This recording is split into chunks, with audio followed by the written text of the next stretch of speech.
देहरादून समेत 6 जिलों में आज भी भारी बारिश, येलो अलर्ट जारी। उत्तराखंड में आज रविवार भारी बारिश की संभावना जताई गई है। मौसम विज्ञान केंद्र ने देहरादून, उत्तरकाशी, चमोली, रुद्रप्रयाग, नैनीताल और पिथौरागढ़ जिलों के लिए येलो अलर्ट जारी किया है। हरिद्वार, ऊधम सिंह नगर, टिहरी, पौड़ी सहित अन्य जिलों में भी तेज बारिश की आशंका है। 31 जुलाई तक सभी जिलों में भारी बारिश का अलर्ट है। पिछले दिनों की लगातार बारिश से प्रदेश में कई स्थानों पर मुश्किलें बढ़ गई हैं। मसूरी में शनिवार को सबसे अधिक 53.4 मिमी बारिश दर्ज की गई, जबकि पौड़ी में केवल 8 मिमी बारिश हुई। देहरादून में आज का अधिकतम तापमान 32 और न्यूनतम तापमान 24 डिग्री रहने की संभावना है। भंगेली गांव में भारी बारिश से संपर्क मार्ग, 2 पुलिया और पेयजल लाइन पूरी तरह क्षतिग्रस्त हो गए हैं। ग्राम प्रधान प्रवीण प्रज्ञान ने बताया कि रात को अचानक आकाशीय बिजली की तेज गर्जना से एक छोटे नाले ने नदी का रूप ले लिया और गांव की कई संपत्तियों को नुकसान हुआ। इसकी सूचना आपदा विभाग, एसडीएम, डीएम और क्षेत्रीय विधायक को दी गई है। 16 मोटर मार्ग बंद, कालसीच कराता मार्ग 24 घंटे बाद खोला गया।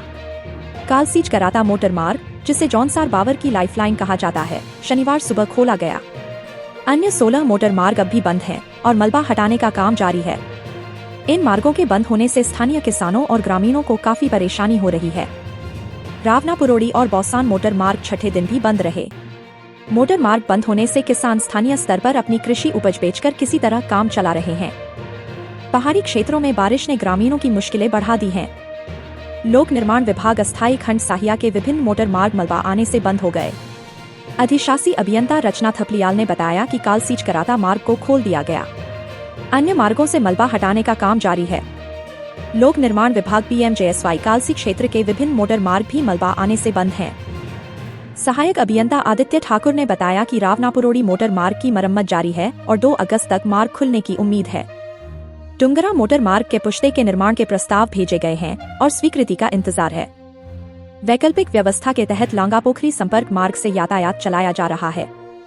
विकासनगर क्षेत्र का कोटा कल्याणपुर बड़वालांघा मोटर मार्ग भी एक स्थान पर बंद है। नवजात की मौत से परिजनों में शोक, अस्पताल प्रशासन पर लापरवाही का आरोप। साहिया के सीएचसी में एक दिन के नवजात को हायर सेंटर रेफर किया गया था, लेकिन कालसीच कराता मोटर मार्ग पर मलबा आने के कारण वाहन फंस गया और नवजात की मौत हो गई।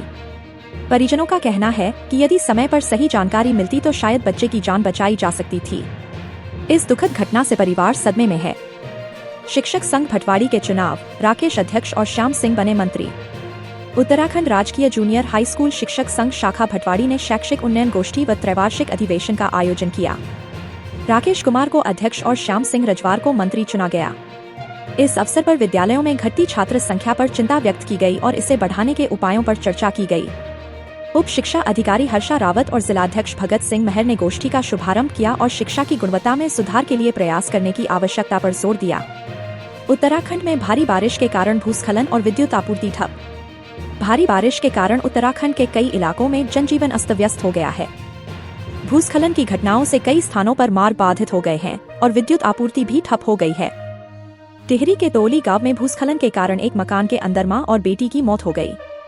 मुख्यमंत्री पुष्कर सिंह धामी ने जिला प्रशासन को तत्काल सहायता प्रदान करने और प्रभावितों को सुरक्षित स्थान पर पहुंचाने के निर्देश दिए हैं। युवती से मारपीट कर दुष्कर्म, आरोपी ने ड्यूटी जा रही युवती को दी थी लिफ्ट। काशीपुर में एक युवक ने फैक्ट्री जा रही युवती को लिफ्ट देने के बाद उसके साथ मारपीट कर दुष्कर्म किया। युवती के पिता की शिकायत पर पुलिस ने आरोपी के खिलाफ केस दर्ज कर जांच शुरू कर दी है। युवती फैक्ट्री के लिए ऑटो का इंतजार कर रही थी जब आरोपी ने उसे लिफ्ट दी और एक मकान में ले जाकर दुष्कर्म किया। संसद में पेश बजट 2047 के विकसित भारत की परिकल्पना। दुष्यंत। भाजपा के राष्ट्रीय महामंत्री और उत्तराखंड प्रभारी दुष्यंत कुमार गौतम ने कहा कि वित्त मंत्री निर्मला सीतारमण द्वारा संसद में पेश किया गया बजट वर्ष 2047 के विकसित भारत की परिकल्पना को ध्यान में रखकर बनाया गया है। यह बजट युवाओं, किसानों, महिलाओं, उद्योगों, व्यापारियों समेत समाज के अंतिम पायदान पर खड़े लोगों के विकास को समर्पित है। विधानसभा चुनावों में बजट बनेगा विपक्ष का बड़ा मुद्दा, भाजपा के सामने नई चुनौतियां। आगामी विधानसभा चुनावों में विपक्ष बजट को अपने सबसे बड़े हथियार के रूप में इस्तेमाल करने की तैयारी में है। लोकसभा चुनावों के नतीजों से विपक्षी इंडिया गठबंधन का उत्साह बढ़ा है, वहीं भाजपा भी उस झटके से उबरने की कोशिश कर रही है। संसद में केंद्रीय बजट को लेकर विपक्ष के आक्रामक तेवर इस बात का संकेत दे रहे हैं कि यह चुनावों में मुख्य मुद्दा बनेगा। राव इंस्टीट्यूट में बड़ा हादसा, यूपीएससी तैयारी कर रहे 3 छात्रों की मौत।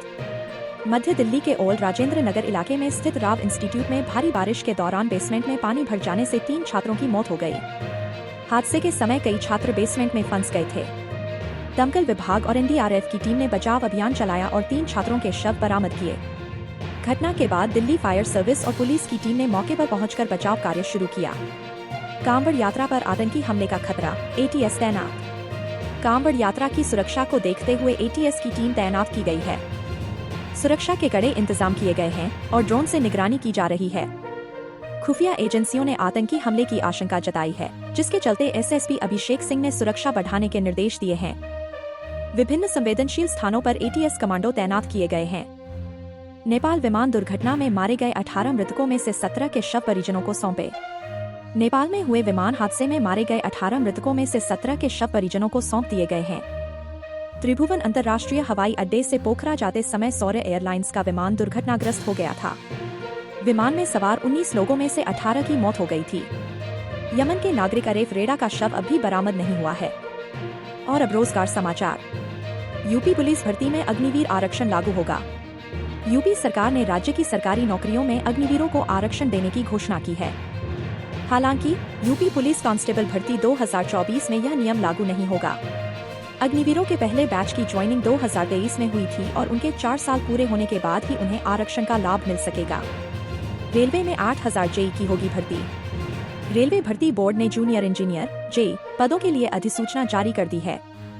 7951 रिक्तियों को भरने के लिए पंजीकरण प्रक्रिया 30 जुलाई से शुरू होगी।